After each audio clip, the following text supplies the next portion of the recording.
Good afternoon, everyone. I think everyone is here. I think we can start. Okay. Osman. Thank you very much. Indeed. Okay. So, hello, everyone, ladies and gentlemen. Good afternoon.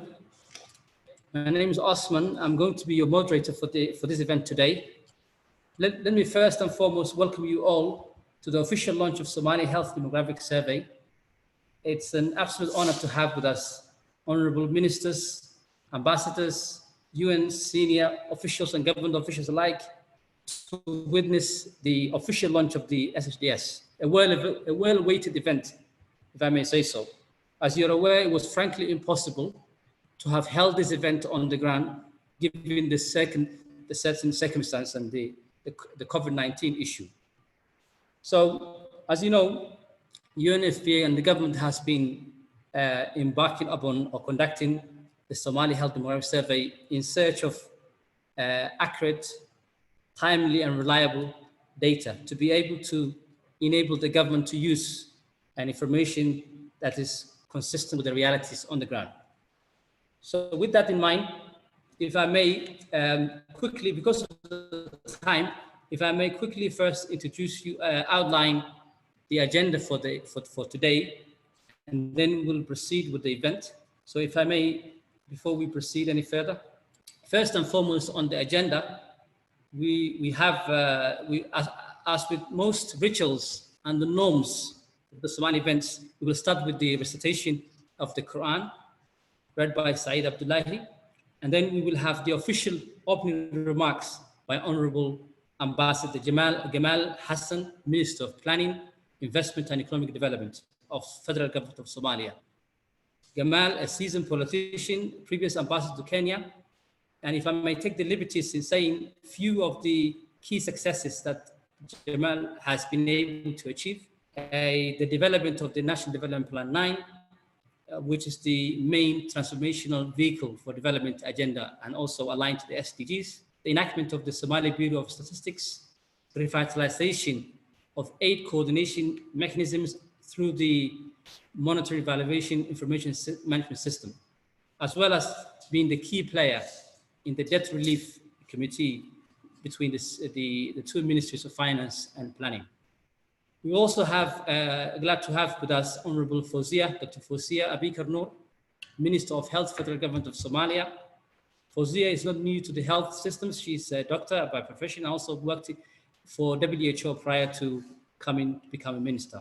Some of her successes, if I may, the formalization and the development of the Health Sector Strategic Plan 2, which is the framework for developing health systems and health system strengthening, as well as the successful launch of the universal health coverage, as well as the coordination mechanisms between the federal member states. And also, if I may say, Ministry of Health is a key partner with the Ministry, with UNFPA in terms of reducing FGM, anti-medicalization of FGM, as well as promoting human rights.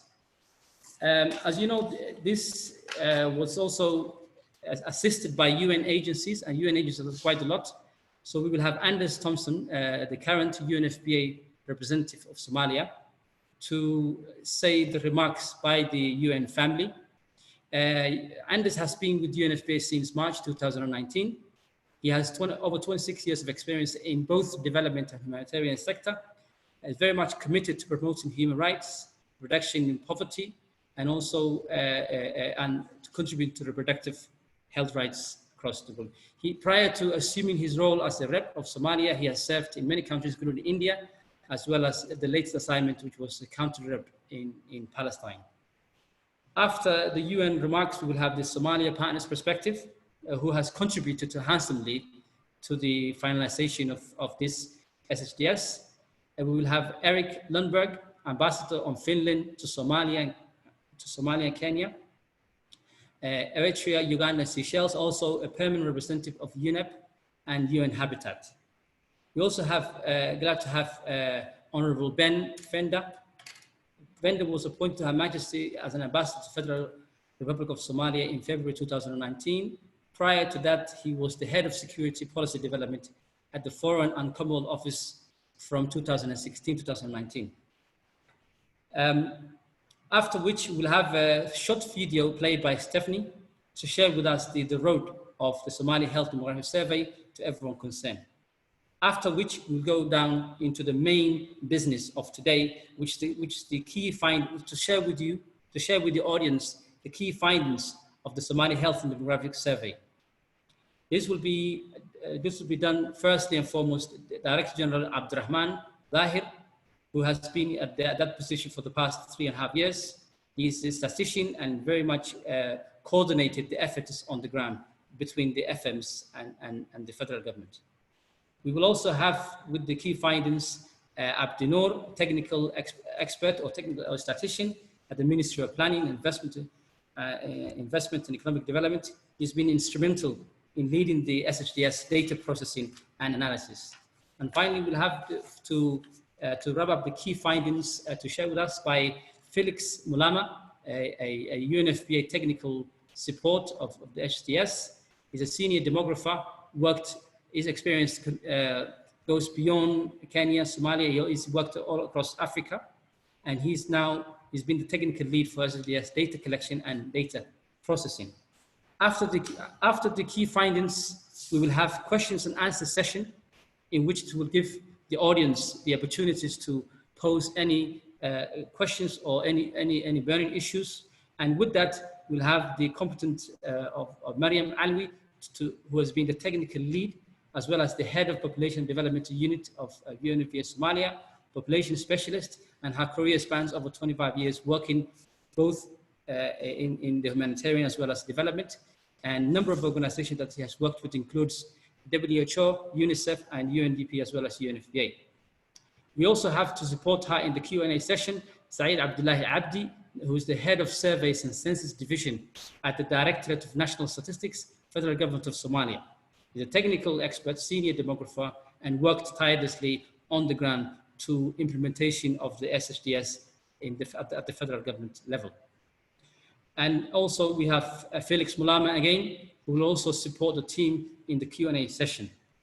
After which we'll go straight into the closing remarks because of the time factor, which will be wrapped up by Honorable Ambassador Gamal, Minister of Planning, Investment and Economic Development of Federal Government of Somalia. So that being the outline for the event today. So let me, without further ado, let me go straight to the first agenda item, which is the recitation of the Holy Quran. So let me welcome to the floor Saeed Abdullahi to recite the ayah or the Holy Quran. Please, Saeed.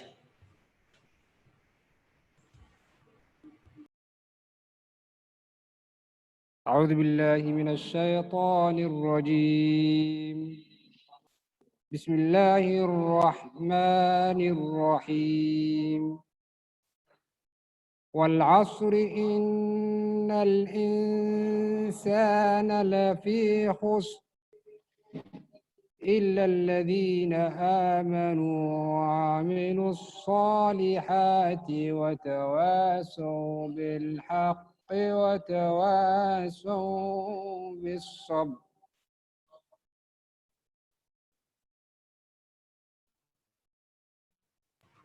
Thank you very much, Saeed Abdullahi, for those ayah, and also in the fact that we are in the holy month of Ramadan. May Allah and God accept those du'as you read. Now, officially, let us welcome Honorable Ambassador Gamal Hassan, Minister of Planning, Investment and Economic Development, to say his remarks. And Ministry of Planning has been a key partner with UNFPA to formalization and implementation of the SHDS. So welcome, Honorable Gamal, to the floor, please.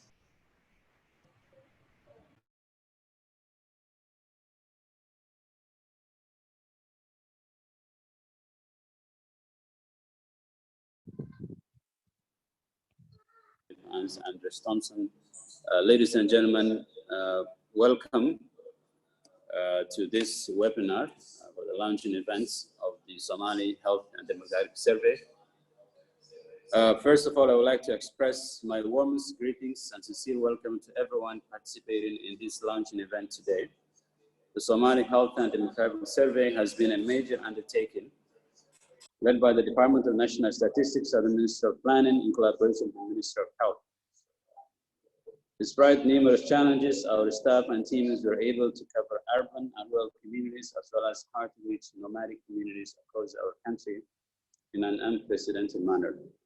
In this survey, they have documented data from more than 100,000 Somali households in the 3 strata of the population, urban, rural, and nomadic, across 2 phases. It took over 3 years to complete from the inception of the project idea, the production of the SHDS report that we are launching here today. There is no doubt that this survey represents a big step forward for Somalia. Policymakers and stakeholders now have access to rich, diverse, and updated information that would be key to unlocking a bright future for the Somalis. Using the data presented in this report, we now have the opportunity to better shape our policies, devise long-term development programs, and deliver adequate humanitarian responses. The data collected will also provide evidence in health and demography and will allow better monitoring and evaluation to assess the impact of the development and humanitarian work being done in Somalia. The data provided in this survey provide indicators that are vital in planning and programming and can equip us to better assess Somali national, subnational, and sectoral development plans. It's a huge milestone towards the implementation of NDP 9, as well as measuring progress we make towards poverty reduction and the attainment of more long-term development objectives such as the SDGs. Some of the groundbreaking findings in this survey concerning maternal, newborn, and child health are sure to have the wide-ranging policy implications, including persistent high maternal mortality rates in Somalia can be attributed to a low uptake of antenatal care, postnatal care, and low number of delivery and health facilities or with skilled healthcare providers. 2, Somali mothers were able to present health cards for only 4% of children aged 12 to 23 months, and just 10% of babies delivered live at their weight reported, and 9% of which were infants with low birth weight less than 2.5 kg. These findings are more show the urgent need to adjust our planning and programming in these vital areas across the country. As we say in Somali, literal means with information we can make better decisions. Somalia has come a long way in terms of data collection, number crunching, and statistical analysis. So this report will be the first of its kind in our history when we look at the data produced in this 460-page report. We now, in addition to these efforts, we now have a statistical act passed by the Parliament to form a Bureau of Statistics, which will also help us further put together other surveys. And as you all know, it's also vital for us to support the formation and the progress of this important institution to ensure that Somalis have access to better information, better plans, and better lives as a result. So I urge you all to support that institution when it's up and running in the next few weeks. Finally, I would like to acknowledge the important role is undertaken by the Director of the National Statistics, the Minister of Planning, in collaboration with the Minister of Health and Federal and State Ministers of Planning and Health to complete this report. Additionally, I would like to express a sincere appreciation to the crucial role played by the UNFPA in providing a high level of technical expertise, resource mobilization, and management support during the process of performing this important exercise. It's also worth mentioning that the support of the donor partners was instrumental for the implementation of the SHDS. Our thanks go to all partners who ensured Somali women and men were in the forefront and able to develop their capacity in many ways. Our sincere appreciation goes to the UK Department for International Development, DFID, the government of Sweden, the government of Finland, the government of Italy, the Italian Agency for Development Cooperation, and the Swiss Agency for Development. Last but not least, I would like to express my gratitude to the UNFPA country representative, Mr. Andreas Thompson, for his support, and his deputy, Mr. Walter Pilho, and the entire UNFPA staff. More specifically, to Mariam Al, the Population and Development Specialist and Head of the Population and Development Unit, UNFPA Somalia, for their dedication to Somalis and devotion and patience in steering this mission. Thank you all very much.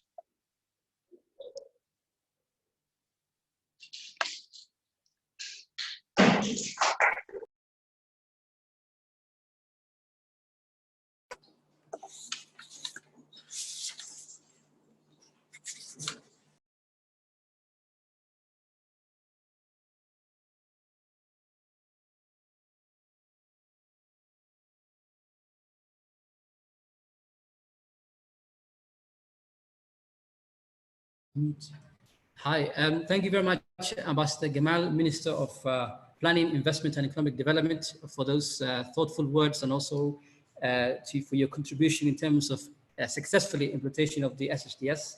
And now, without further ado, let me welcome Honorable Fawzia Abikar, Noor, Minister of Health, Federal Government of Somalia, to say her remarks of this special event. Welcome, Dr. Fawzia Abikar. Minister Jamal, a very good afternoon to all of you. It's great to see you in large number, although we cannot be sitting in, we are not sitting in the same room, but we can communicate, thanks God. So I would first like to start off by thanking and welcoming all participants who are here with us today during this historic launch of the Somali Health and Demographic Survey. It has been a long and challenging road. I would like to express my gratitude to all who took part in this survey at all levels. Due to the current ongoing pandemic, we made the collective decision to launch the results in this manner. But the anticipation and participation by all of you is a testament to the importance of Somali Health and Demographic Survey.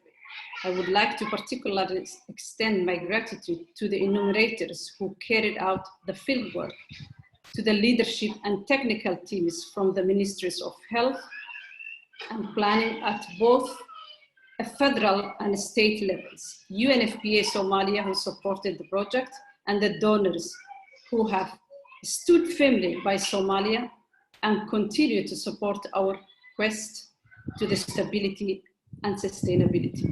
A big thanks goes to all the donors who supported this process. Without your support, we would not have come this far.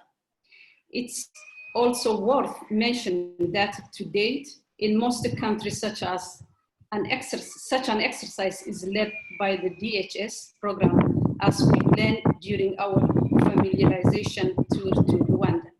Yet in Somalia, this large undertaking was led by Somalis.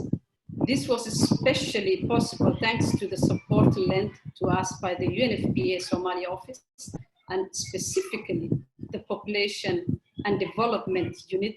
We thank them one by one and their leadership.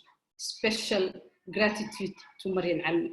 Somalia is a state which is still recovering from the traumas of war. The health system and institutions of the country need to be strengthened, and Somali Health and Demographic Survey is a model example of how our partners and donors can help us achieve our vision. Post the challenge of the government, this has been the biggest statistical exercise conducted in Somalia. We view this as a significant milestone achievement, which the Somali people should be proud of and be willing to build on. This was a survey conducted by the Somali government, and we are grateful to our partners for the capacity given to the Somalis. It's worth mentioning that the large majority of the enumerators who conducted the fieldwork were young Somali women. We are proud of these young women who were at the front line of the data collection process.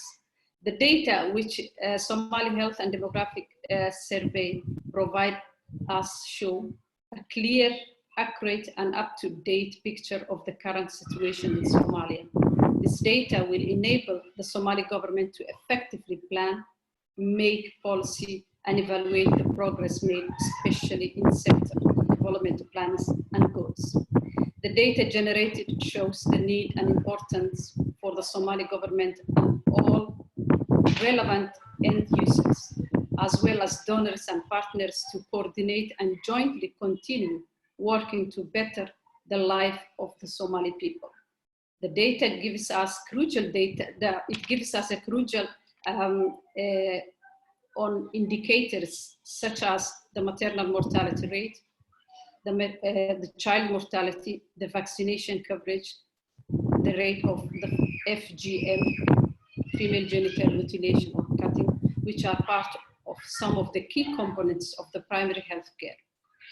It will also allow us to monitor the health situation in different parts of Somalia and allocate resources more efficiently to respond to the needs on the ground.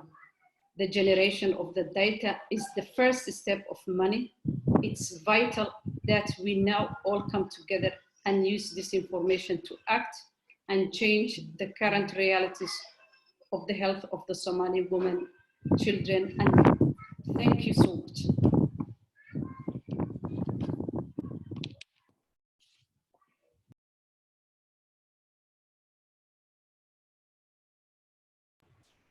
Thank you very much, Honorable Dr. Fawzia Abikar Noor, for that statement and opening remarks, along with Ambassador Gamal Hassan. Indeed, you have echoed very important key message there that it's a capital mistake to conceive or conceptualize without having a robust and accurate data for your development programs. So we're hoping that with this data, just to see that we have a number of participants, and we have over 200 participants joining us. We're also streaming live on YouTube.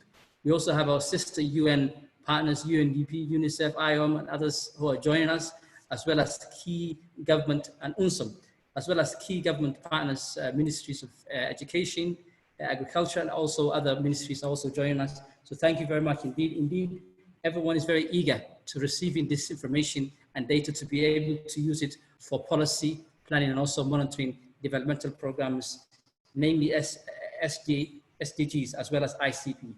So now we've, as you know, UN family is a very, very large family, and they have been very much instrumental to supporting, to making and shaping the process of the SDGs. So on behalf of the UN family, let me invite Anders Thompson, UNFPA representative Somalia, who has been very much tirelessly has been working to make his socks off to make sure that we make sure that this project is finalized or complete, and then we have the final product to deliver today. So let me welcome Anders Thompson to say his remarks on behalf of UN. Welcome, Anders. Thank you very much, Osman. Honorable Minister Jamal, thank you for being here with us. Thank you for your leadership. Honorable Minister Fawzia, thank you for being here. Thank you for your leadership. And thanks to all the donors, particularly the 5 donors who have supported this: UK, Sweden, Finland, Switzerland, Italy, and those 5 donors who have been here with us on this whole journey. Now, let me just start by saying that we had hoped to have this big launch, of course, in the hangar. And I know that the applause from the audience when the speeches are given are a little bit more dramatic in the hangar, but I'm sure we can all imagine the welcoming applause for this tremendous amount of work that has been done, led by the Somali government. Adam Adamola, the DSRSG, was supposed to be here today.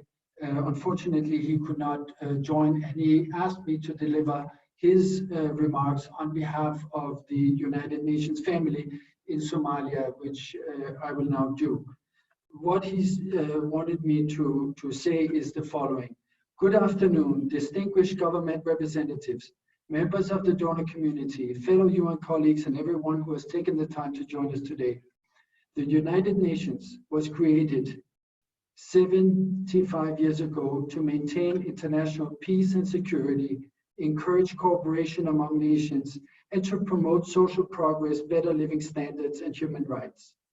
Today, the mission of the United Nations is more relevant than ever. Somalia and the world are facing unprecedented challenges that must be addressed in the global community. I'm encouraged that despite all the struggles, there is hope. Today, the Somali government is equipping us with rich information presented in the Somali Health and Demographic Survey report that will serve as a powerful resource for addressing the needs of the Somali population, in particular women and girls. The report captures the voices of Somali women and men who speak on behalf of their communities, neighbors, loved ones, and their children. The diverse information that they have shared with us covers children and maternal health, mortality, housing characteristics, chronic diseases, education, wealth levels, health expenditure, female genital mutilation, and other forms of gender-based violence, and more. Now it is our job to listen to those voices and translate the numbers we see in the report to understand the needs of Somalis, leverage on windows of opportunities we see, and package all this into solutions and action. The SHDS offers some very compelling information about Somalis from urban, rural, and nomadic households. Most notably, while there are areas that need, the report shows a number of sectors. For instance, Somalis have witnessed a drop in maternal mortality from 732 of 100,000 live births in 2015 to 692 today. This is encouraging. It means that something, no matter how challenging, is working. Our job now, as the UN, international community, and decision makers, is to support the government to help Somalis continue building their systems in health planning, data collection, social mobilization for change in behavior, and so on, to ensure that progress continues. Of course, none of this progress will take place overnight, but with the rich information that we have from the SHDS, we can continue taking steps towards improving the lives of Somalia's people. It gives me great pleasure to acknowledge the monumental work carried out by the federal government of Somalia together with the federal member states. With UNFPA Somalia by their side at every stage of the survey, and with support from their key donors, they have done a commendable job in collecting crucial information that can be used by us all of us. At the heart of all this work are the teams of interviewers who left no stone unturned to reach households they were assigned, as well as the Somalis who opened their doors and welcomed the teams. Without you all, we would not have been able to complete the survey. I'm looking forward to seeing the findings from the survey and the path that has been created in terms of mapping and data collection being used to attain the Sustainable Development Goals. I also look forward to seeing these resources being used to roll out efficient and effective emergency response plans, including those to address the ongoing COVID-19 pandemic and other recurrent natural and man-made challenges that Somalis face. Most importantly for me personally, it provides the needed basis for the UN system to craft a robust United Nations cooperation framework that will respond meaningfully and purposefully to the Somali government's priorities espoused in the National Development Plan 9. On behalf of the UN family, I would like to assure you of the United Nations commitment to support Somalis in helping reduce inequalities highlighted in the contrasting numbers presented. I look forward to a brighter future together where we can work hand in hand, guided by our shared values of peace, dignity, and equality on a healthy planet. Thank you, and Ramadan Kareem to all. So this is where I imagine the applause for the remarks by Adam Adamola, our leader in the UN, the DSRSG. And I know this is followed by a few remarks by the UNFPA representative.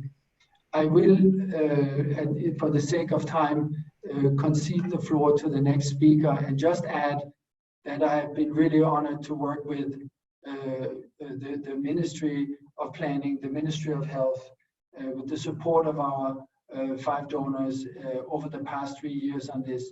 And I also here want to mention one particular person who is with us today online, who had a big role in this, and that is my predecessor, Mr. Nikolai Botev, who started this entire process and who believed this could be done in Somalia when nobody else believed it, even DHS in Washington. And had it not been for him planting the seeds, I could not be here today to take credit.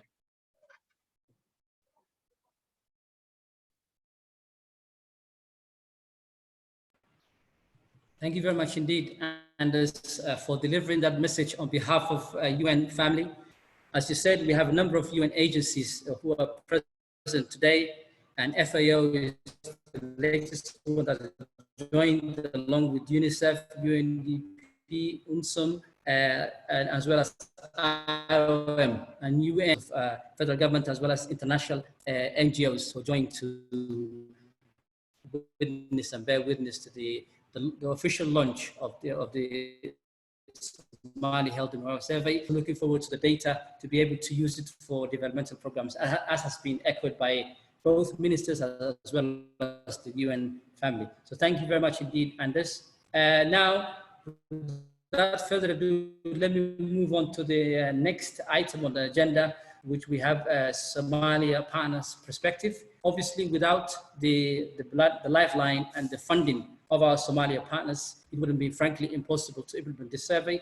So let me first welcome Eric Lundberg, the ambassador of Finland to Somalia, Uganda, and also permanent representative to UNEP and UNHABITAT, to say his remarks. Welcome, Eric Lundberg. Thank you very much. I hope that you can hear me. Good afternoon, everyone. Honorable ministers, Ambassador Gamal Hassan and Dr. Faviza Abikar Noor, UN Resident Coordinator and Humanitarian Coordinator for Somalia, Mr. Abdam Abdelmula, UNFPA representatives for Somalia, Mr. Anders Thompson, representatives of donor partners, Director Generals, experts, and advisors of the Somali Health and Demographic Survey, ladies and gentlemen. As a longtime partner to Somalia and a co-chair of the UNFPA country program, I extend the warmest congratulations to the government of Somalia, as well as to the UNFPA for the enormous work that has been done together. Congratulations to all who have played a part in making this important survey possible. The Somali Health and Demographic Survey will now provide the reliable data that the government needs in order to implement inclusive policies that will improve the health and well-being of the population. Data is indeed crucial for planning and implementing policies that will promote equity and equality. It also supports the international partners in their planning and response to the needs of the Somali people across the country, of all ages and both sexes. Accurate health information plays a critical role in developing successful programs and strategies targeted for effective response to maternal and child mortality and morbidity. We hope the Somali Health and Demographic Survey will assist the government and its partners to reach the ICPD goal of reducing the overall maternal mortality rate across the country by no less than 25% by 2030. I hope that this survey will be widely read, studied, and analyzed to maximize its potential impact. Personally, I know I'm looking forward to reading it. Thank you very much. Mahasanid and Ramadan Kareem.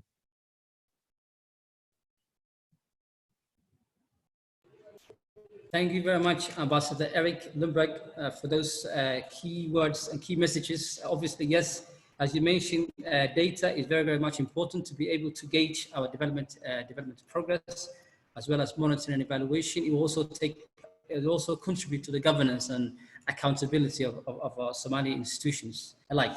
So let me, without further ado, let me also welcome Honorable Ben Fender to the current ambassador of Great Britain and Northern Ireland to Somalia to say his remark. Thank you very much indeed. Minister Jamal, Minister Fazia, Anders, thank you so much for your invitation today. I'd just like to make three brief points, really. The first is to say, this is a simply extraordinary achievement. It's hard to imagine any other survey that's been done in such complicated conditions, an environment of conflict with very poor infrastructure, nomadic populations. Many people, as Anders said that this survey couldn't be done, and we have done it.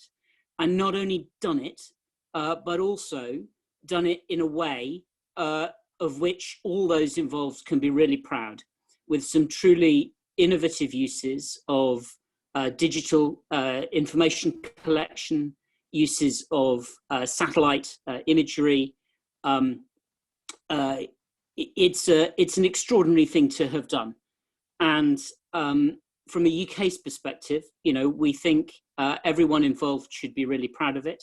And we're absolutely delighted to have invested, what is it, $6 million over 5 years in this project.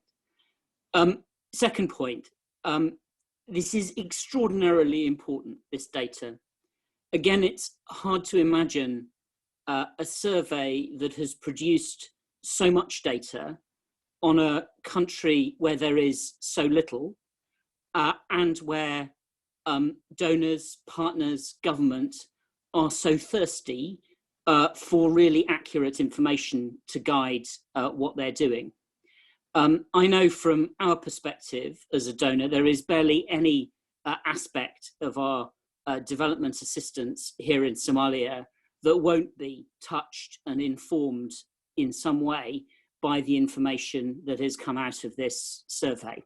So if it helps to coordinate and direct the enormous amount of development partner activity in Somalia and the efforts of government at every level, it will have been truly worthwhile. And I think there's a bigger point too, a really strategic point, which is this, and it's one that informs the UK's development policy across the world. Every country pretty well goes through a demographic transition at some point. And that transition can either unlock growth for the future, or it can really hold back a country. The countries that know where their population bulge is, that invest in education and health when that population bulge is young, that invest in job creation and in enhancing the skills of the workforce and in taxing the workforce and creating infrastructure when that population is of working age, those countries can really use demography as a springboard to prosperity and stability. And the countries that struggle to invest in their human capital in the right way, that struggle to invest in nutrition and education and healthcare at the right time in the right place, can find that demography holds them back. So even more than the way in which this survey should inform individual development programs, I really hope it will inform Somalia's national strategy so that actually we can take Somalia's greatest asset, its people, and turn them into an engine of future growth and prosperity. And my third point is simply that these are not just dry statistics. This survey must be a call for action. Some of the things that this survey finds should really motivate us to change the world that we find. To find, that 90% of rural households, aren't treating their water at all. To have a maternal mortality rate that may have improved, but is still 692. That only 9% of married women are in any form of employment. Page after page after page of really extraordinary statistics, which I think more than anything should get us to redouble our effort and target it on making a real change to those people. So let me finish there, but just to say again, from the UK's perspective, how proud we are to be involved in this project, how in awe and admiration we are of all of those across the FGS, the enumerators, the field teams, UNFPA, and everyone who's been involved in this, and how the final point is just really that the survey is a great achievement, but what will really be valuable in the long run is how far we can act on it and implement it. And I would encourage all stakeholders and partners really to interrogate and use this data, because this is not just dry statistics done for the sake of it. It is done so that we can all make a better future for Somalia. So thank you again.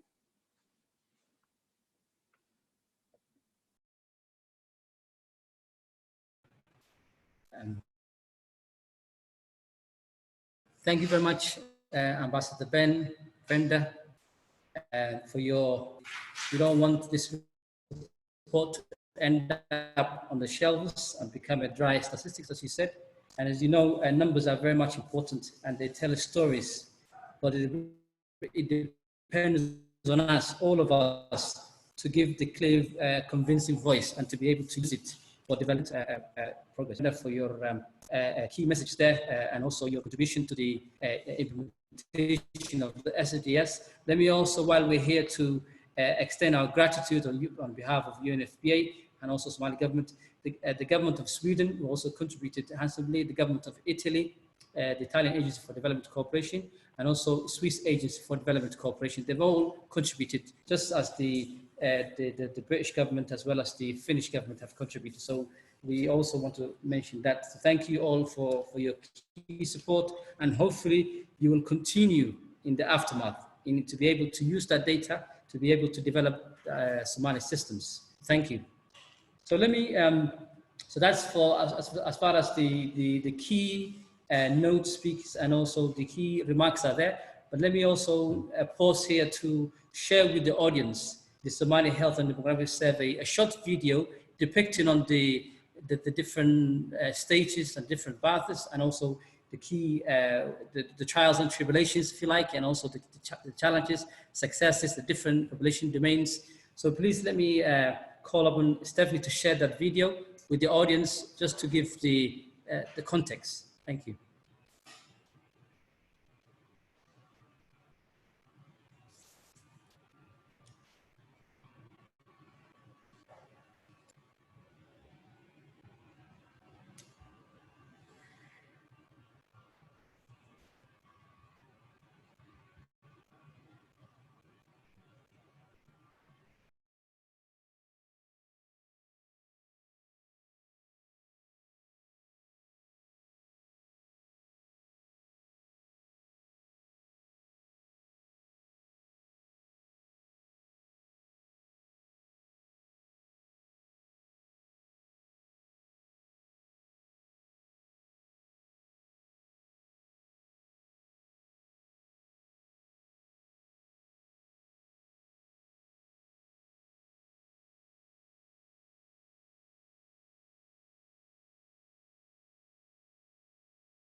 In 2018, the Somali federal government and member states took a large leap forward by undertaking a survey to find out more about the health and lives of Somali women and children.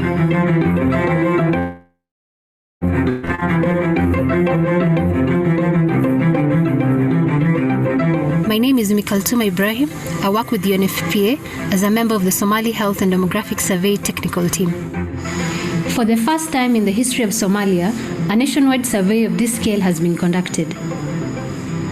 For the survey, more than 300 Somalis interviewed over 100,000 households across the country to ask questions about the health of women and children.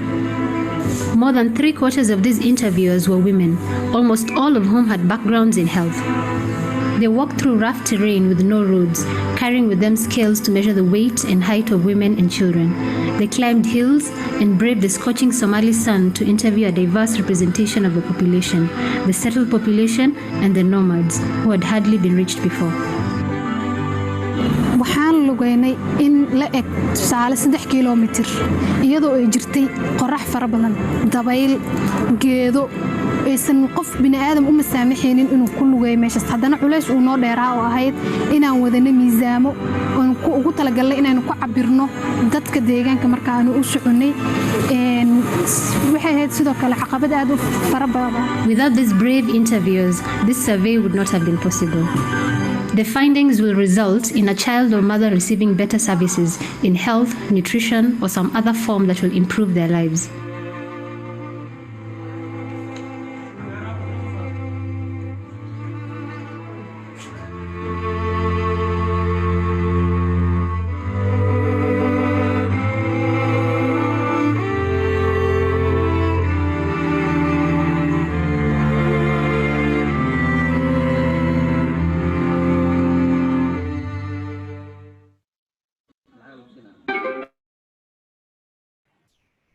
So thank you very much, Stephanie, for sharing that video. Apologies for the initial clip, which had no voice, but eventually we got it right. So apologies for that technical hitch again. So that just gives you just basically a snapshot of what has transpired on the ground. People have actually made a quite significant distance to be able to capture this data, to be able to collect it. People have crossed rivers, mountains and different trains, and even some people were quite unfortunate to be in the midst of a flood that has occurred during the survey. So very much appreciation for all the data collectors and all the teams that has actually made this possible, and also the UNFPA technical teams who were on standby, and also the Somali government who have been providing the leadership at ministries of health and planning and so forth. So now let us the moment that you'll be all waiting for, let us share with you the key findings from the Somali Health and Demographic Survey. Let us unveil this momentous data and to share it with the team. So before we do that, let me welcome DG Abdurrahman Dahir, who is currently the DG, Director of the National Statistics of Federal Government of Somalia, to start, and then we will have Felix and Abdunur, who will provide us with the key data. Welcome, DG Abdurrahman.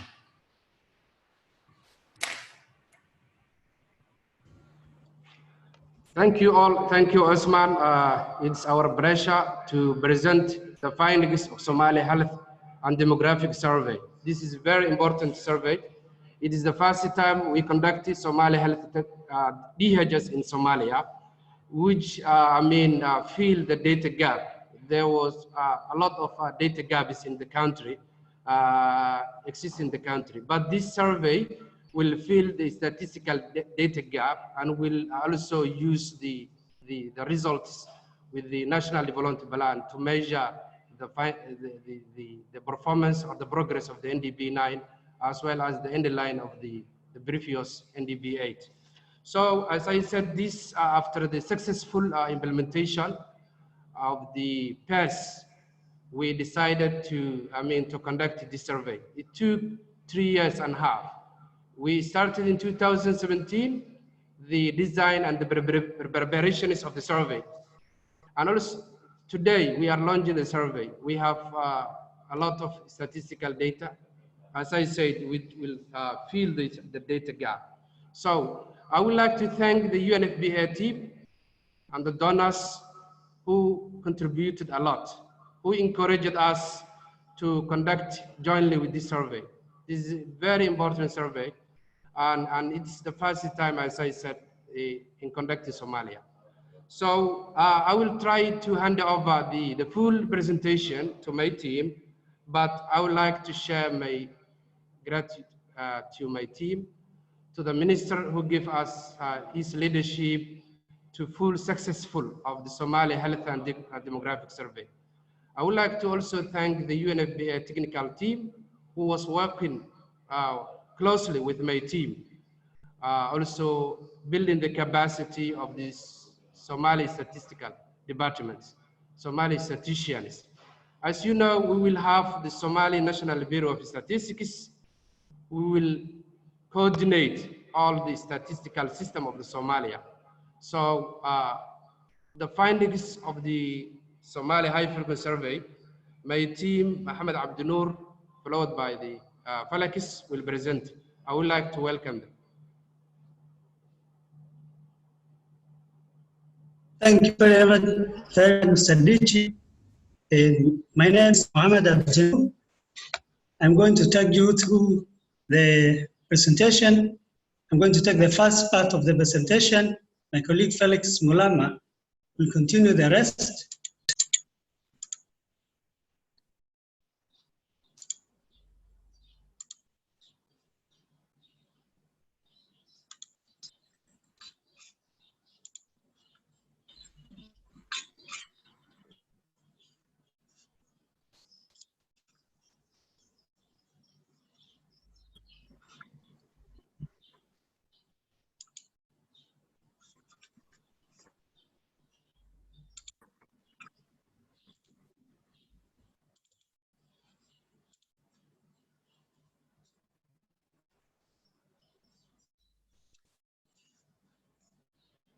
And let me start with the contents.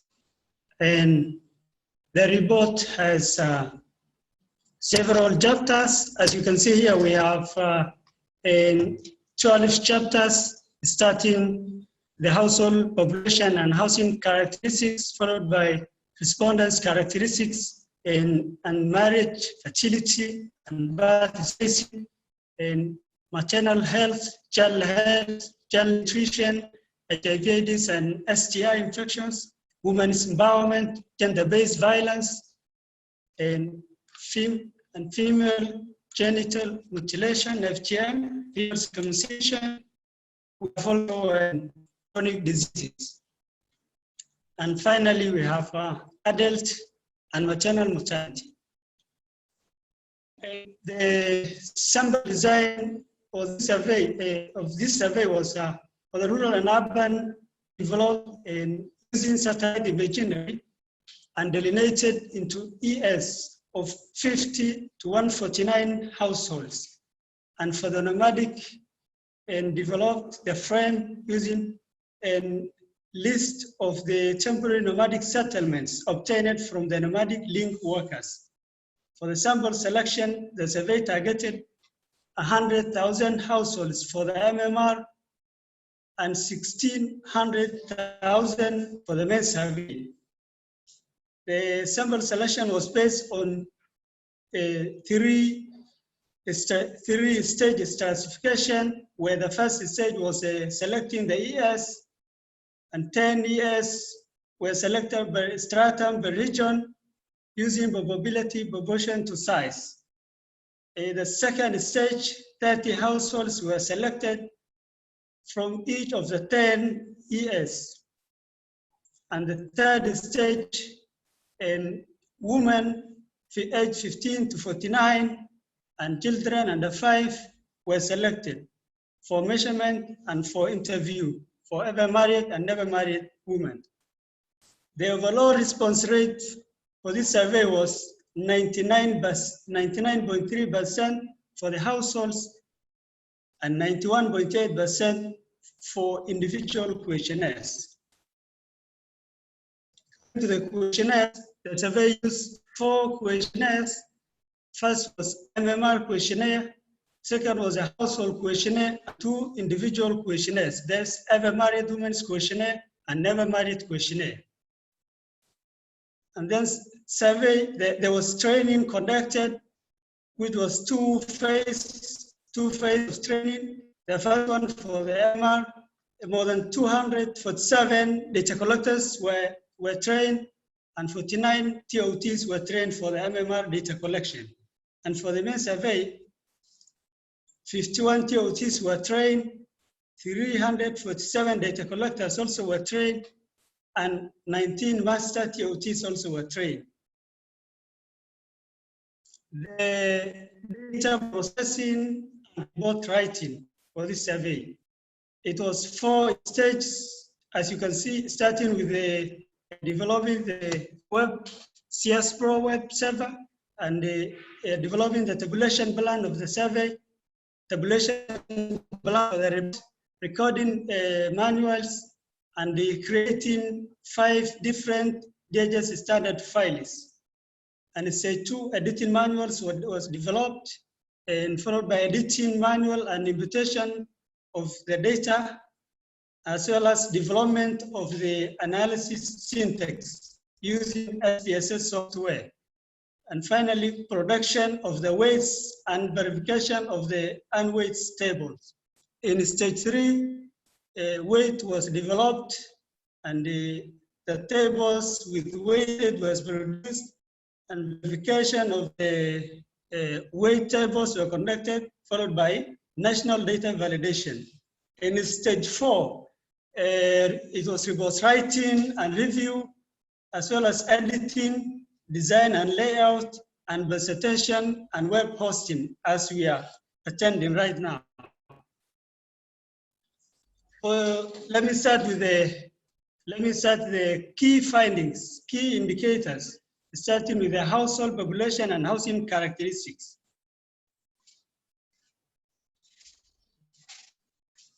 The age structure of the population in the surveyed household is a typical of society with a young population. It's in line with a developing countries population where there is higher fertility and higher mortality rates among all the age groups, which is demographically present a young population.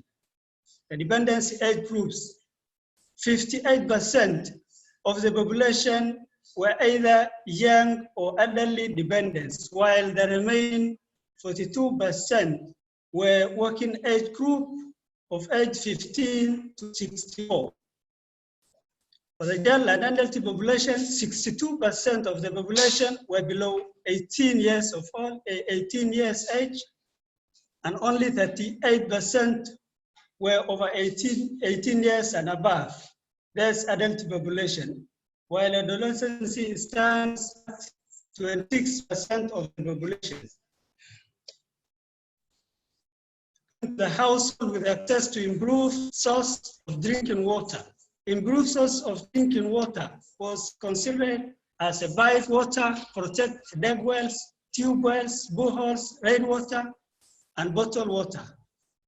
We found that 65% of the households get their drinking water from improved water sources. It's likely over 3/4, 76% of urban households have had access to improved water source, while just over half, 55% of the rural households have had access to improved water source. 34% of the nomadic have had access to improved water source.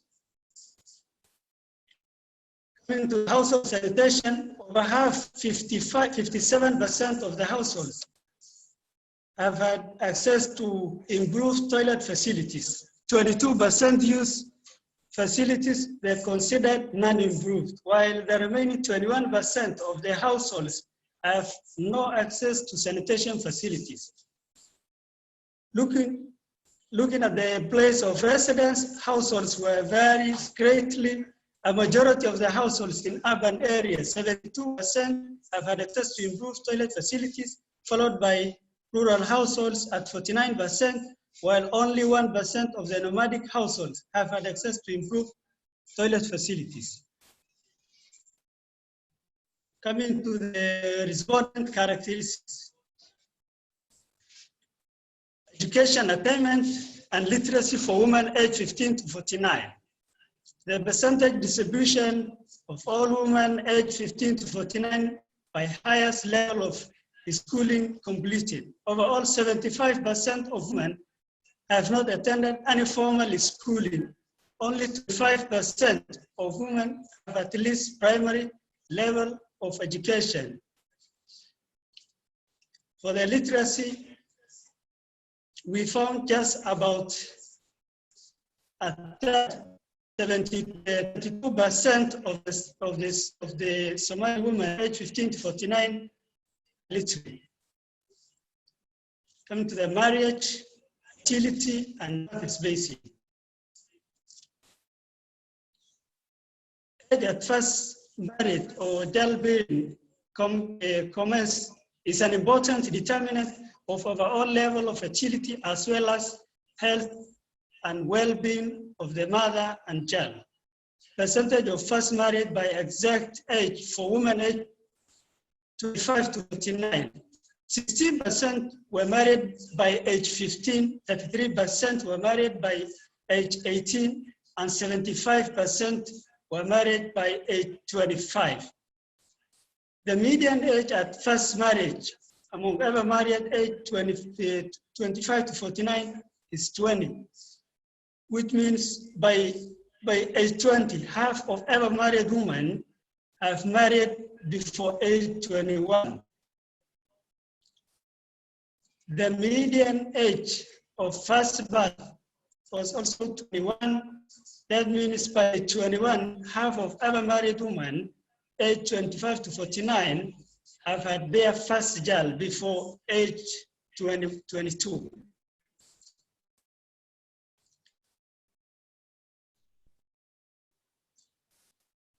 Coming to the pregnancies and births by young married women 15 to 19. 14% have either given birth or were pregnant with their first child. Looking at the place of residence, nomadic was the highest at 19%, while urban was lowest at 11%. Coming to fertility, start with the age-specific fertility rate.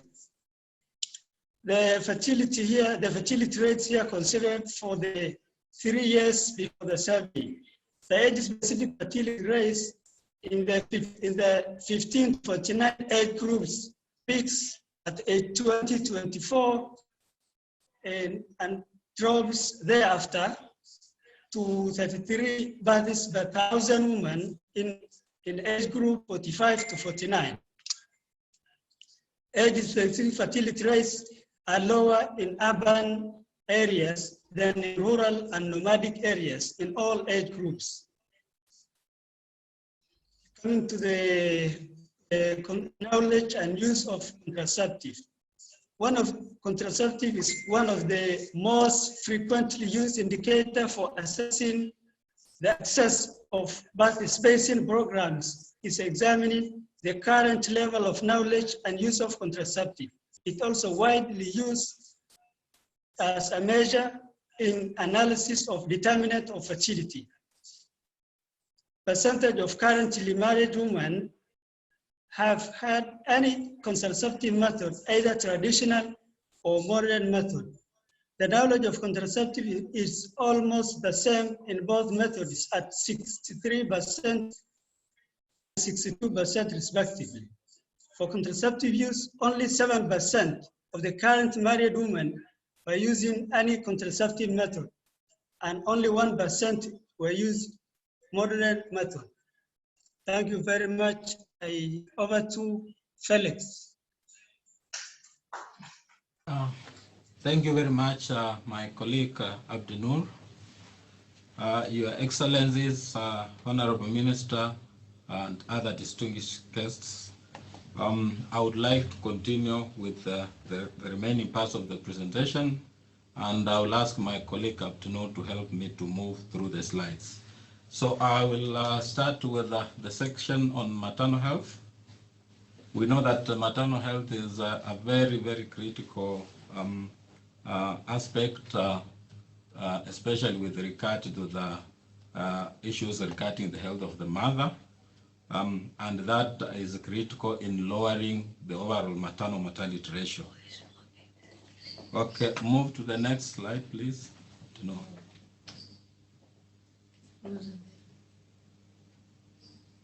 Okay, I will begin with the uptake of the antenatal care clinics.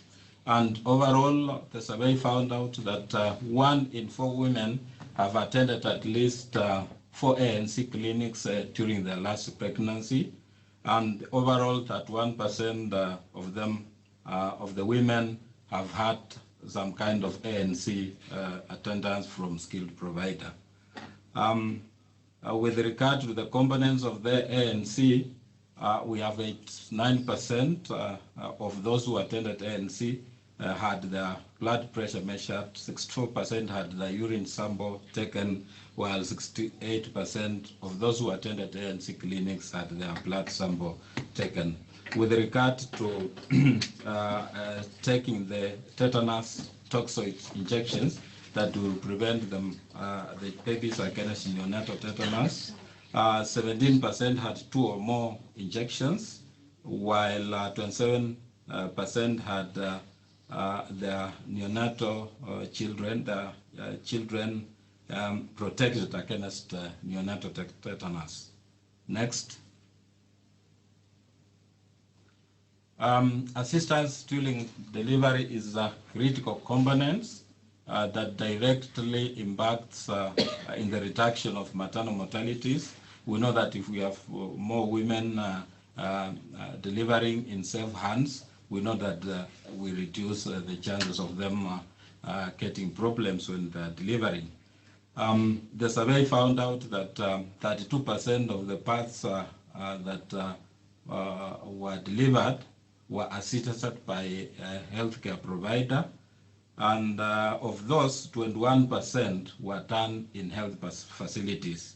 And we have the highest attendance in urban areas, as we would expect, at 4%, and 25% in rural areas.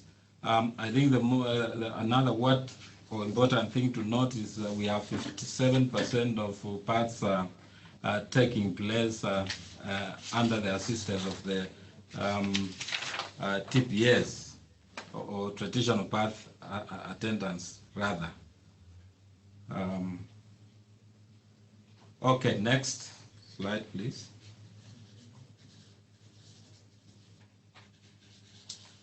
Okay, we are going to cover next the child health is also a critical component that was covered by the survey, and we'll begin with the vaccination status of children aged 12 to 23 months.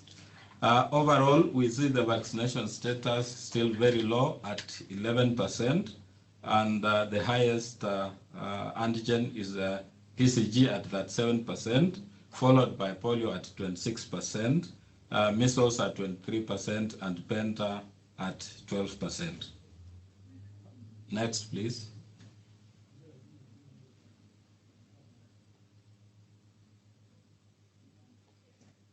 Okay, with regard to the prevalence of early childhood illnesses, the survey covers 3 critical early childhood illnesses in the country, and this is acute respiratory infections, fever, and diarrhea.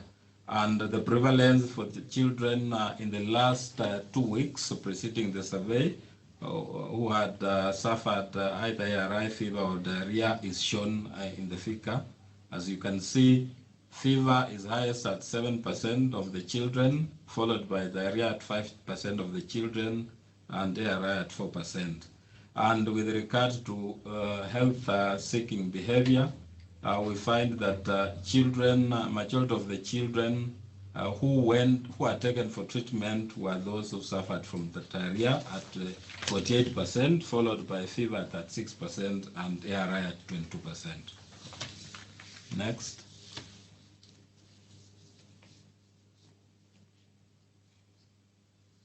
Okay, the next important topic we are going to discuss about is child nutrition.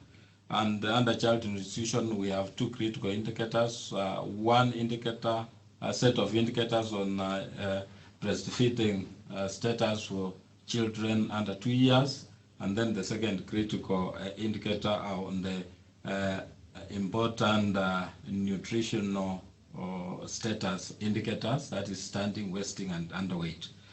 With regard to breastfeeding, that 4% of children were exclusively breastfed under 6 months. We know that is critical. The WHO recommendations are that children should be breastfed exclusively without giving them even water in the first 6 months of their life, and this protects them against diseases and other complications. 90% of the children have ever been breastfed, and 60% of them started being breastfed within 1 hour of birth. We know that early initiation of breastfeeding of the child is critical also to the child's survival. 83% started breastfeeding within 1 day of birth. And we have those who continued breastfeeding after 1 year.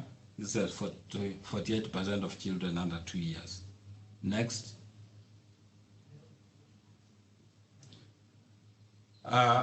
Three critical indicators for assessing the children's nutritional status. These are perhaps the most important related to the Sustainable Development Goals.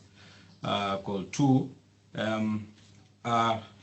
wasting, standing, and underweight.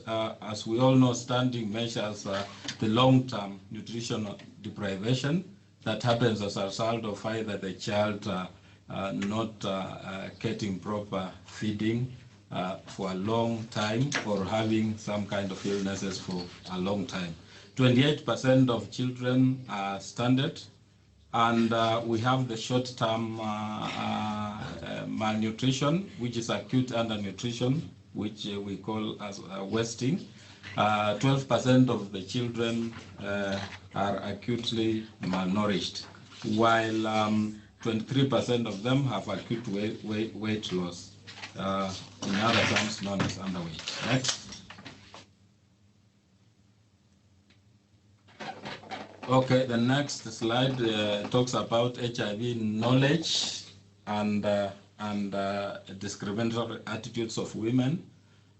Just to let the audience know, the survey only covered the knowledge and attitudes part of HIV/AIDS coverage.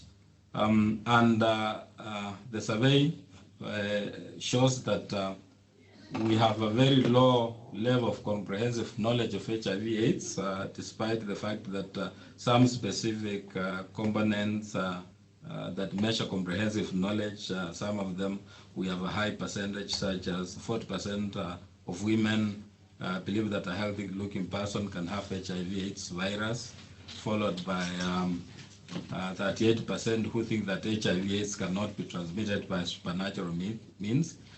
Overall, we find out that the comprehensive knowledge of HIV/AIDS is very low at 6%, and we have very high discriminatory attitude towards women at 48%.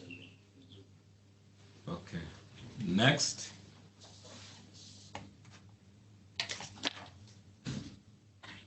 Okay, another critical chapter that we will discuss about is women's empowerment. We know that when women are empowered, their rights are also safeguarded. And we know that one of the ways that women can be empowered is by them being allowed to make critical decisions regarding the family. And one of the critical decisions is with regard to how their earnings can be used, or the earnings of the family could be used, or the resources of the family could be used. And we see the survey shows that 50% of the women decide themselves on how their earnings can be used or could be used, while 41% of them decide jointly with the husband, while another 10% of the cases it's mainly the husband who makes the choice. So overall, we see that Somali women are empowered with regard to the decision on the use of their earnings. Next.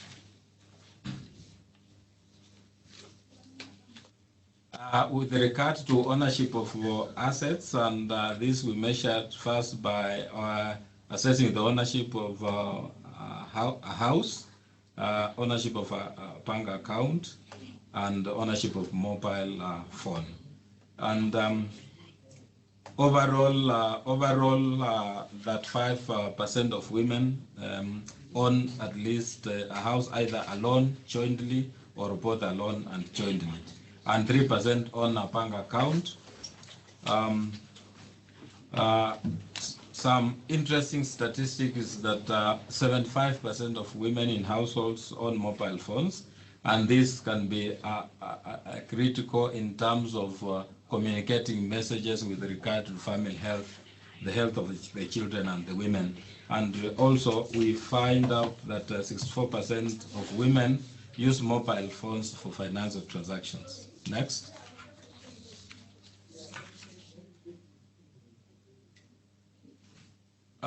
With regard to gender-based violence, one of the key aspects that the survey measured is the physical violence. And this chart shows the experience of physical violence by women aged 15 to 49 since age 12. And overall, we find that 14% of the women admitted to have ever experienced some form of physical violence. And some of the common injuries are cuts and bruises at 26%, eye injuries, sprains and dislocations at 19%. And overall, that 5% of the women had at least, of the women who experienced violence had experienced some injury. 17% of those women sought some kind of help. Next.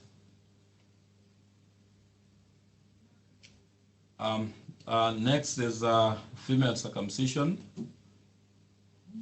We know that female circumcision is a common cultural practice in the country, and overall the survey finds out that female circumcision rates, also known as female genital mutilation, is still very high at 99.8%. At 99.2%, sorry. And overall, one other interesting feature that we find out is that now there is less preference for the extreme forms of circumcision, which is pharaonic, and now there is a preference of the Sunni, which is the mild form of female circumcision. That is what the chart shows. Next. The survey also sought to find out the opinion of these women on whether circumcision should be continued and if it's a religious obligation. And 72% of the women aged 15 to 49 say that circumcision is required by religion, while another 76% feel that circumcision should be continued. Only 19% feel that circumcision should be stopped. Another 4% say it depends. Next. Okay, we know that chronic diseases and disability is something that is critical, especially at the time that we are experiencing a new wave of a new problem of COVID-19, and we know that these pockets of population are much more vulnerable to this problem than the normal population, these ones, and probably the elderly population. With regard to prevalence of disability, overall 5% of persons in the household have some kind of disability, and the most common disability is sight disability, while the least common is learning disability. Next. With regard to prevalence of chronic complications, the most common chronic complication is blood pressure related ailments at the 3%, followed by diabetes affecting 20% of the population, and 8% suffering kidney diseases, while another 8% suffer arthritis. Overall, from that chart, we see that chronic disease prevalence increases with age, which is what we should expect. Okay, next.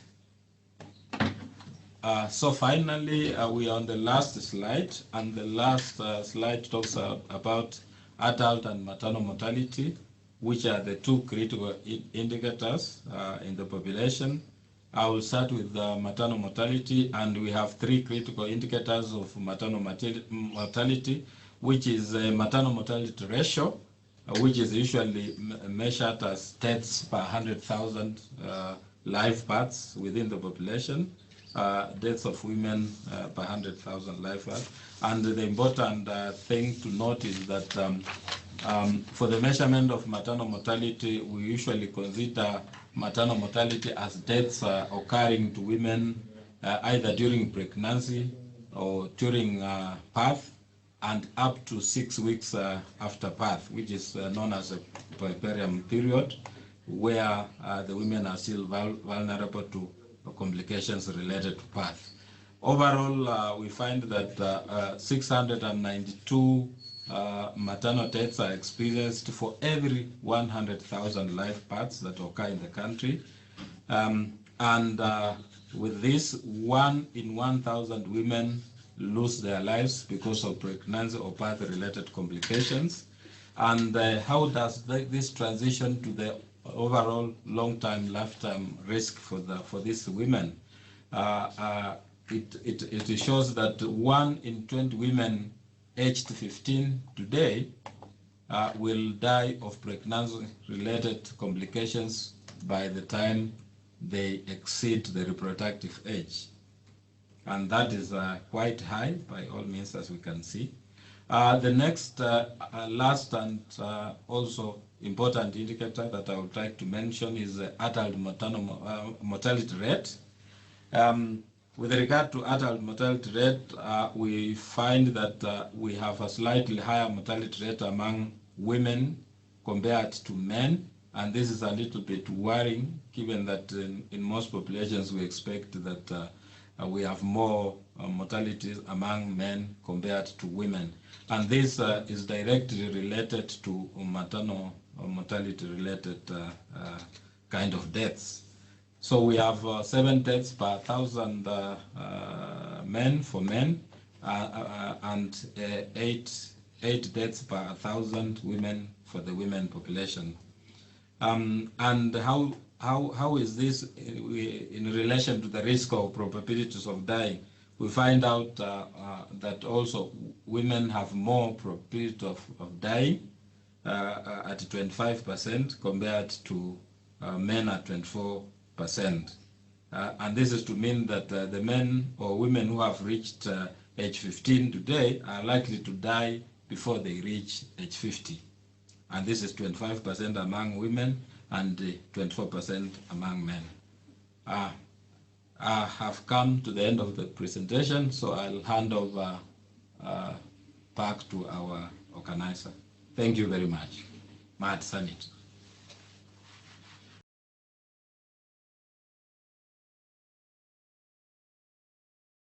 Thank you very much, Felix and the team, Mohammed Noor and the DG Abdurrahman, for sharing with us this very important and critical data for Somalia.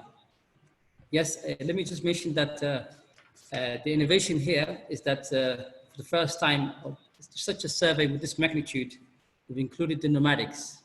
Previously, a population domain that's not been captured once before. So the data that you've seen has the nomadics, which obviously give us the whole and accurate picture of the Somali situation. And also, it goes without saying that capacity building has been embedded in this project, that the data was collected by the Somali team, guided and led by the technical team at the UNFPA. So it has also been some of a novelty here, same as the previous survey of population estimation survey, to strengthen the statistical systems of Somalia.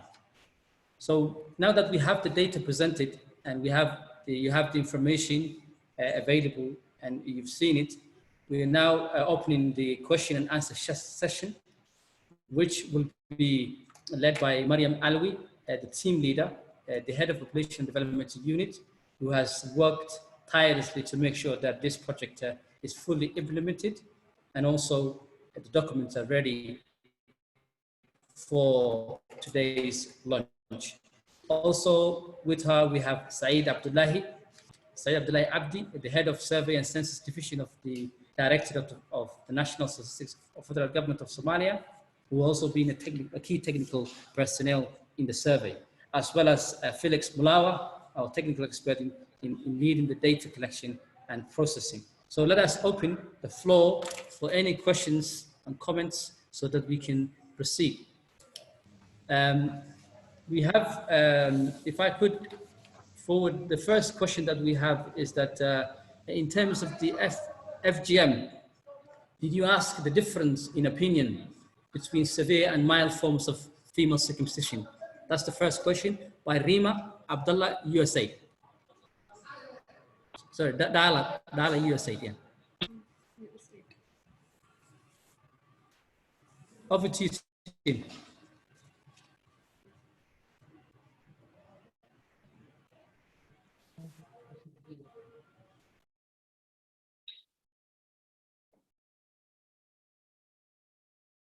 In my opinion,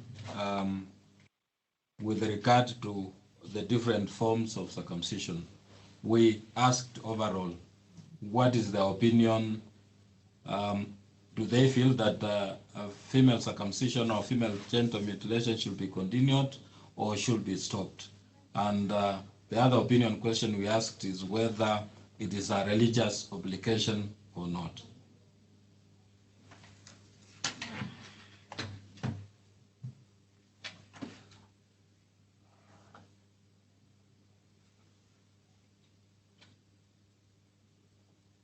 Thank you very much indeed. The second question that we have is when can we get the data for specific regions and zones?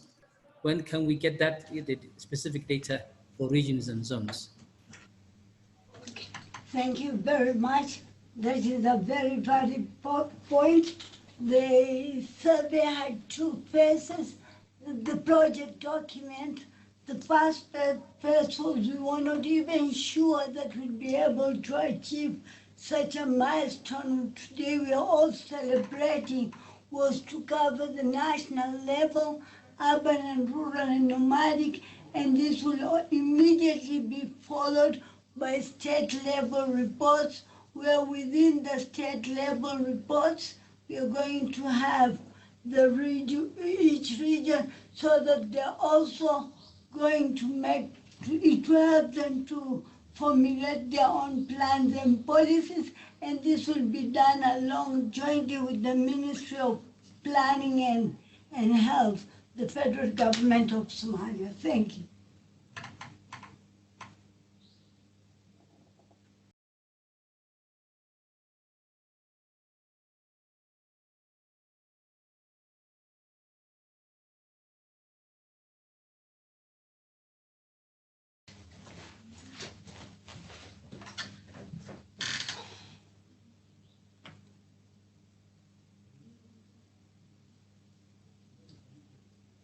Information available is asking the neonatal mortality rate, child mortality, and under 5 mortalities. Sorry, Osman, we didn't hear you. The mic was muted. Good. All right. So we have another question by Muhammad Abdurrahman. He's asking, do we have any related information to neonatal mortality rates, child mortality rates, under 5 mortality rates? The neonatal under 5 and child mortality rates, we know it's a critical indicator. Everyone is looking forward to it. It's one of the areas that is really critical under this survey. So we will have that one out very soon, inshallah. We are still working on that component because we needed to do a little bit of adjustments and what have you. And one of the major reasons is that when you're dealing with the data relating to the intervals between the parts and what have you, there is a lot of work that you need to do to make sure that it speaks to each other. So that's what we have been doing. So we will, inshallah, have it soon. But it's not part of this report that we are launching today.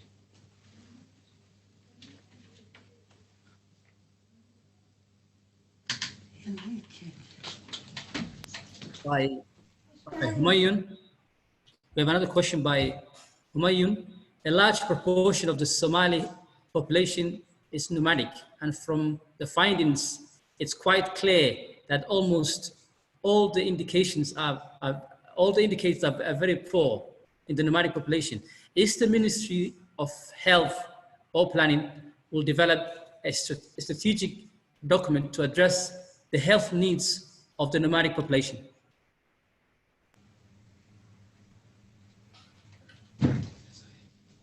I think that particular question I would like to hand over to the Ministry of Health and Planning.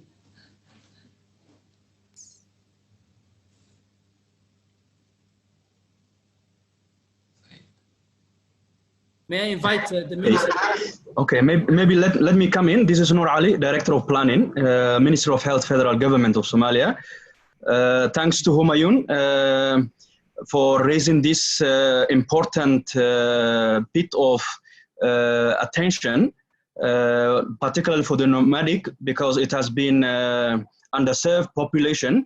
And this we are getting clearly shows that we don't have a clear response to it. So definitely it will be our top priority for using this information to our strategic and operational plans. So whatever information we are getting from this, it will be directly contributing to our upcoming policies and planning. So that is definitely, of course, in collaboration with our development partners. Thank you. So thank you very much, Noor, the Director of Planning at the Ministry of Health, the Federal Government of Somalia. Thank you, and thank you, Humayun Rizwan, WHO, for raising this. We'll continue with the Q&A session. Let me also invite another question by Johan Sang. Apologies if I mispronounced your name. When will the microdata and technical documents be available to the public? When will the microdata technical documents be available to the public? Let me raise that the team with Mariam and Saeed and Felix. And we have already started jointly with the Ministry of Planning, the Directorate of National Statistics, looking at how best are we going to allow accessibility to microdata, and all other related documents will be uploaded latest by today and tomorrow. The microdata will also be uploaded very soon. We are already looking at it and the options. So within, let's say in the next 2 weeks, you'll be having the micro library data uploaded and ready for use. Thank you.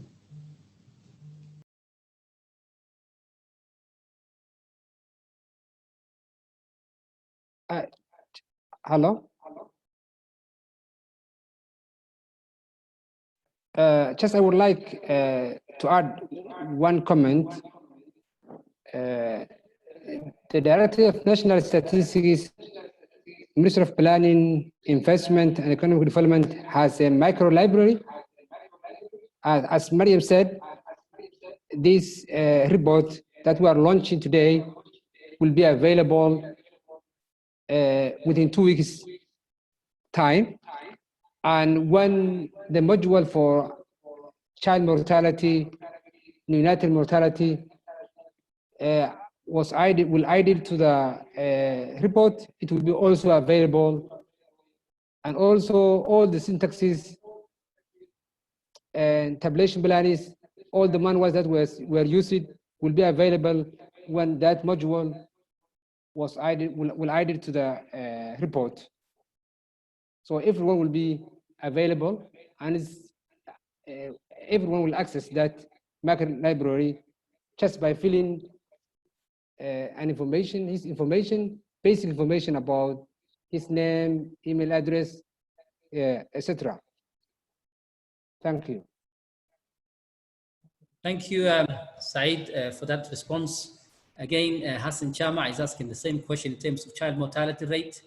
He's saying that it's missing. So that was addressed earlier on, that this information, neonatal child and mortality rates will be available in due course. So let's pass that. Let me also then, there's another question by, again, Dr. Mohammed. He's asking that, sorry to come again, I hope to get this information. I was wondering if facility utilization rate was included under the health seeking behavior. Was it captured in the presentation? I missed it, he's saying. Felix.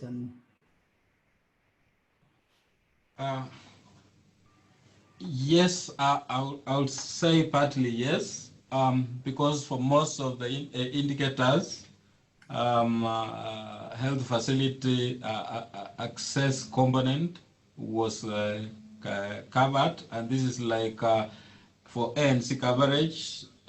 If you go to the detailed report, there is an element showing the health facility component of it. Where did they go?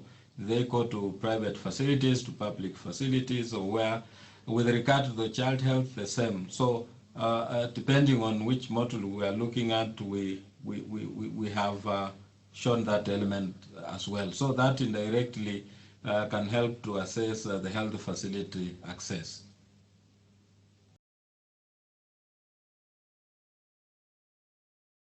And also raising these questions, it's generating a very interesting,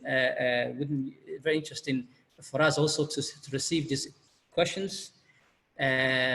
Is an indication that it's generating interest. So we have another question, Rayan. She's asking, I was surprised to see the result of vaccination of the country. It's only 11%. Okay, basically, to be honest, we were aware of it, and we took every effort to ensure that there is no mismatch in our data. We even had to engage experts to validate our information, and I think the low coverage is mainly because the high number of coverage for the nomadic areas, which was never, the hard to reach area, which was never covered before. But when we found it, even ourselves, we were surprised. We went back, each one ran their own data to the extent that we had to involve even external experts to validate, and that is the reality we are getting. However, the Ministry of Planning, the Ministry of Health, the experts has a feeling if this survey has covered 3 components, that could be the realistic figure. Much. Continuing with the questions, someone, Mariam from St. John's, Canada, she's asking, did you ask men about FGM? The survey did not cover men. It only focused on the ever married women aged 15 to 49, never married women aged 15 to 49, and also for the children, we took the measurements, the anthropometric measurements. Much. Another question by Folwell. Did you ask or collect about HIV and AIDS prevalence rate and family planning uptake rates? He's asking those 2 questions. Did we collected any information on HIV prevalence rate as well as family planning uptake rate? Okay, with regard to prevalence, like I said when I was presenting that particular slide on HIV, I said we focused only on beliefs, attitudes, and knowledge. We did not cover the prevalence bit because of the sensitivity, the cultural sensitivity. With regard to family planning uptake, that is a contraceptive prevalence rate. Yes, we covered, and the contraceptive prevalence rates are very low. Uptake of modern contraception is at 1%. modern plus traditional is at 7%. Thank you. Thank you very much. We have another question by Patricia Schwessel. Apologies if I mispronounced your name, from the SHINE program. She's asking for from the trend analysis, can you assess in which areas major progress can be seen over the past years? Can you assess areas can you assess in which areas that major progress can be seen over the years in the light of this data? Can you tell, she's saying, the trend?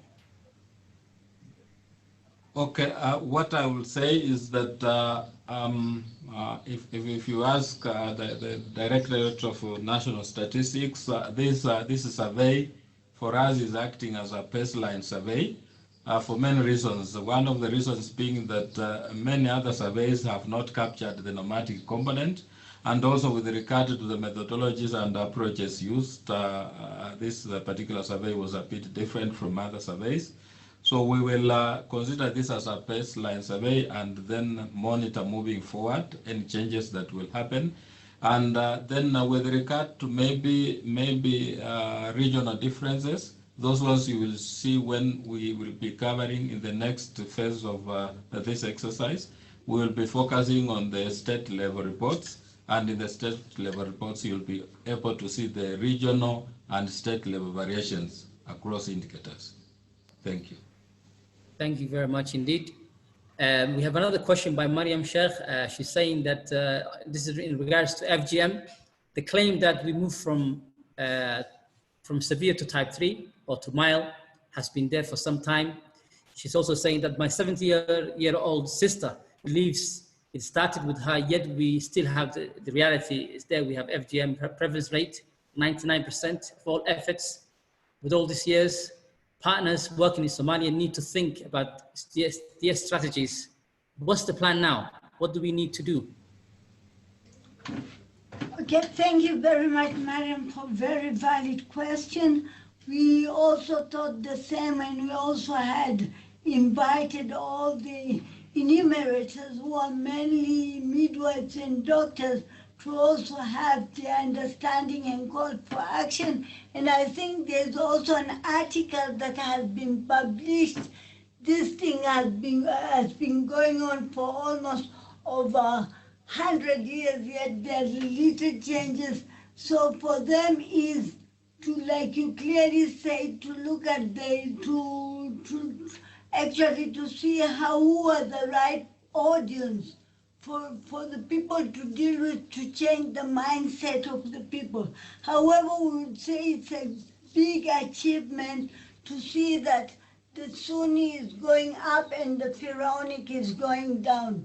And also, let's also remember, like my colleague said, this is the first time forever we are covering a very large sample of the nomadic population that will have a direct impact to all the indicators. So you might end up hoping to get lower figure, especially on the FGM or immunization, but you'll be disappointed because we are looking at it at a national level. Maybe later when you look at the state level and regional variation, you might then see why is this indicator behaving a different way from this state to compare to that state, or from this region compared to that region, and we will know, is it because of lack of health facility, lack of accessibility, and many other reasons. Thank you. Thank you, Mariam, for that clear explanations in regards to FGM. We have another question by Ibrahim. He's asking, is this report for the whole Somali federal states or just part of the country? Yes, that's the whole. Let's move on to the next one. It covers the whole Somali federal states. The next one is from Ayaro.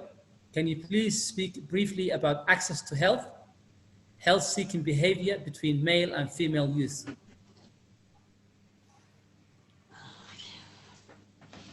Yeah, like I said before, this survey mainly covered women of reproductive age. We did not have a component covering men. So because of that, we will only speak about women's access to health. And if you will, inshallah, get access to this report, you'll find that we have covered comprehensively the issues of access to healthcare with regard to various components of healthcare. Thank you very much. Another question in regards to the immunization by Sandrine Chopin is asking, is the survey capturing penta immunization per region and districts? Thank you very much. Our domain of estimation was the region, but definitely when you do a survey within a region, you cover district. So yes, it covers all the pre-war regions. Thank you very much. Yeah, maybe just to add on that, it covers all the pre-war regions, but in this report, you will not see regional level indicators, but in the state level specific reports you will see. Thank you very much. This is maybe a question for Saeed. He's asking, there are unreachable parts of the country. So how did you manage to get the right people and to collect the information? There are unreachable parts of the country. So how do you manage to get the right people?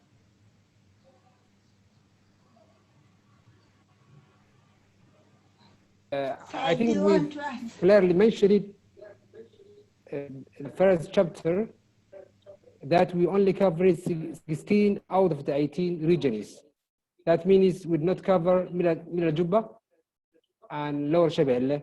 So they are not part of the analysis and the findings that you have just seen. Said's question, we work closely with the Ministry of Planning and the Ministry of Health, and in each state we clearly know that we have ministries of federal member states, ministries of planning and health, and the enumerators were trained, who are mainly midwives and doctors. They were trained, the people we trained were from their respective regions and districts, because by the time we were doing the training, we had already sampled the areas we wanted to cover. So it made life easier because they were coming from their respective regions and districts. They were known, they took some drugs, so they were there not only to collect information, but also to support where the needed support is required. So that was why it made our life much more easier than where there's completely no access because of security reasons, we had to not to visit there because we didn't want to put people's life at a risk. That's why the coverage you saw, it was not 100%. Okay, thank you very much indeed. These next two questions are quite related. Question is, under GBV, did the survey only capture physical violence? What about sexual violence and emotional?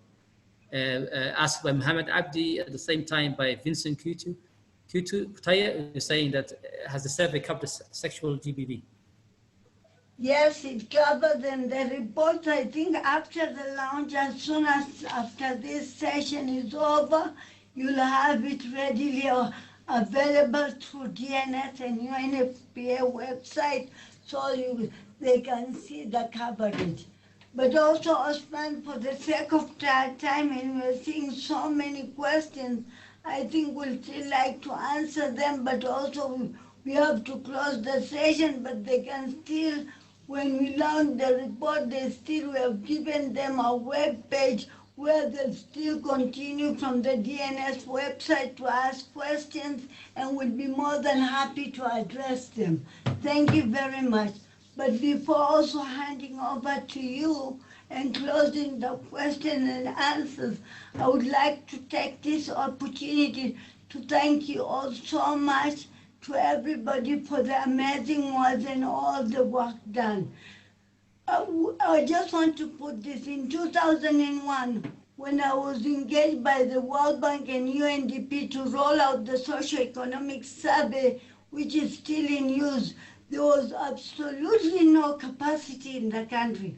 We faced so many challenges at all stages, to the extent that we had to hire experts from Kenya National Bureau of Statistics to train, to supervise, to analyze.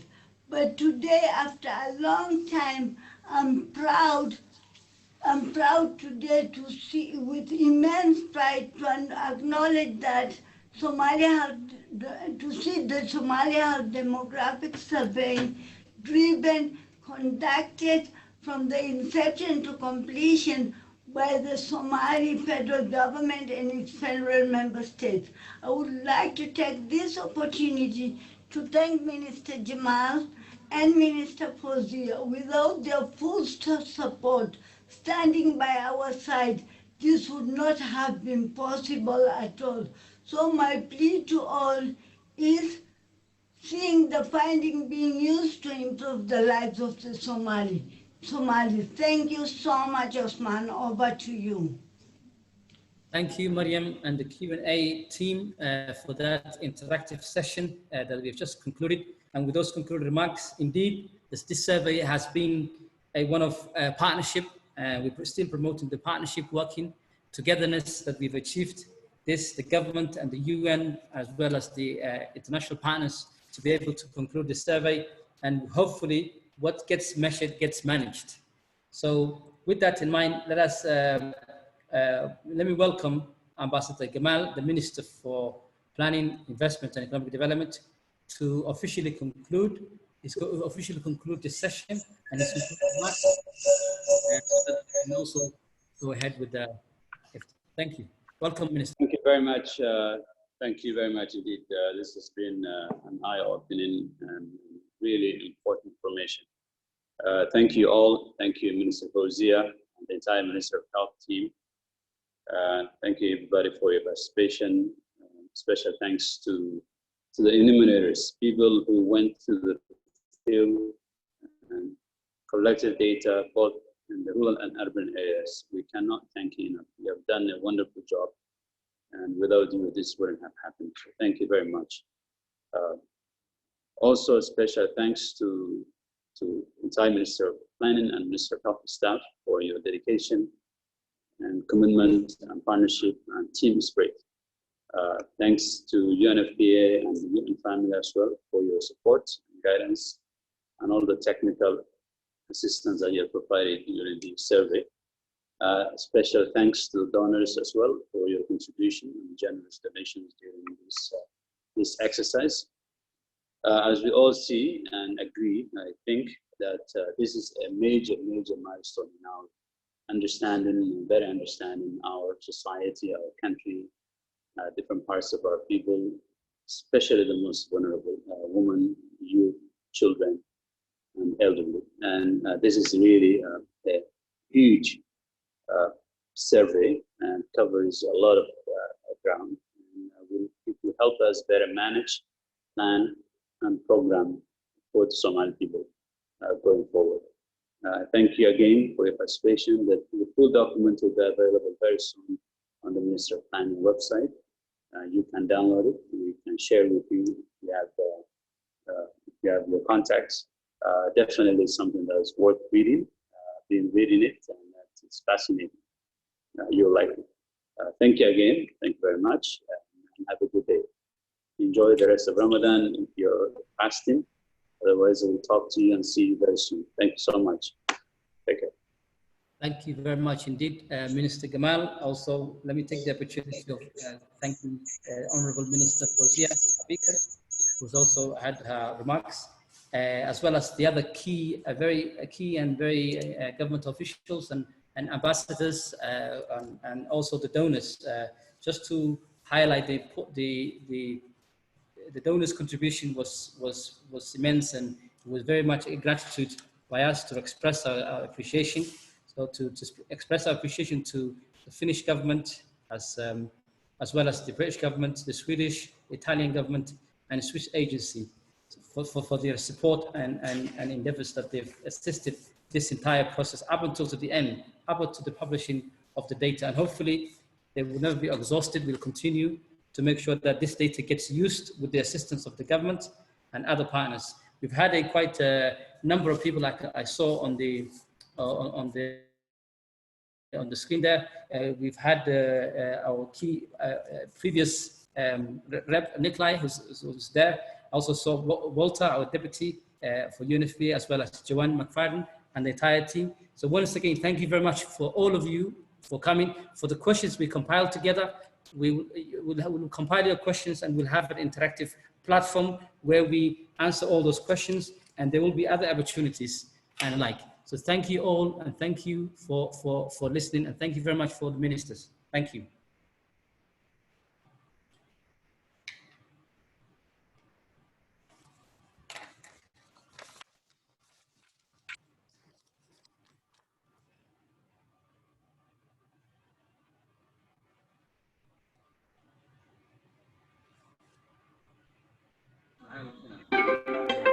In 2018, the Somali federal government and member states took a large leap forward by undertaking a survey to find out more about the health and lives of Somali women and children.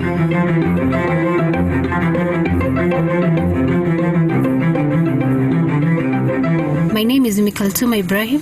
I work with UNFPA as a member of the Somali Health and Demographic Survey technical team. For the first time in the history of Somalia, a nationwide survey of this scale has been conducted. For the survey, more than 300 Somalis interviewed over 100,000 households across the country to ask questions about the health of women and children. More than 3/4 of these interviewers were women, almost all of whom had backgrounds in health. They walked through rough terrain with no roads, carrying with them scales to measure the weight and height of women and children. They climbed hills and braved the scorching Somali sun to interview a diverse representation of the population, the settled population and the nomads who had hardly been reached before. waxaan lugeynay in la eg tusaale 3 kiiloomitir iyadoo ay jirtay qorax fara badan, dabayl, geedo aysan qof bini aadam u masaamaxaynin inuu ku lugeeyo meeshaas. haddana culays uu noo dheeraa oo ahayd inaan wadano miisaamo oon ugu talagalnay inaan ku cabirno dadka deegaanka markaanu u soconay. waxay ahayd sidoo kale caqabad aad u fara badan. Without these brave interviewers, this survey would not have been possible. The findings will result in a child or mother receiving better services in health, nutrition, or some other form that will improve their lives.